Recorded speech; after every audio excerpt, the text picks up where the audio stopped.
কেউই প্রথমবার চেষ্টায় সফল হয় না। শত সহস্র দুঃখ কষ্ট সহ্য করে হাজার বার ব্যর্থ হয়ে মানুষজন অবশেষে একবার সফল হয়। তুমি প্রথমবার চেষ্টায় চাকরি পাওয়ার স্বপ্ন দেখছো, প্রথমবারই বিসিএস ক্যাডার হওয়ার স্বপ্ন দেখেছো। অনেক বড় ভুল করছো তুমি সোলজার। প্রথমবার নিজের লক্ষ্য অর্জন করা প্রায় অসম্ভব। 95% মানুষ প্রথমবার চেষ্টায় ব্যর্থ হয়।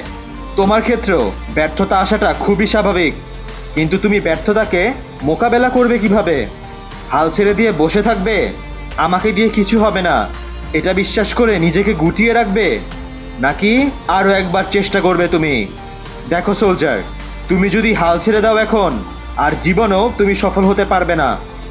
পছন্দের চাকরি, ক্যাডার হওয়ার যেই স্বপ্ন, সব কিছুকে নিজ হাতে গলা টিপে মারতে হবে। কিন্তু তুমি যদি আরও একবার চেষ্টা করো, ব্যর্থতা আসুক আমি থামবো না, এই মানসিকতা যদি তোমার থাকে, তাহলে তোমার স্বপ্নটা এখনও বেঁচে আছে। তুমি এখনও পারবে তোমার লক্ষ্য অর্জন করতে। তাই হেরে যেও না সোলজার, মনোবল শক্ত রাখো, নিজের স্বপ্নকে বাঁচিয়ে রাখো।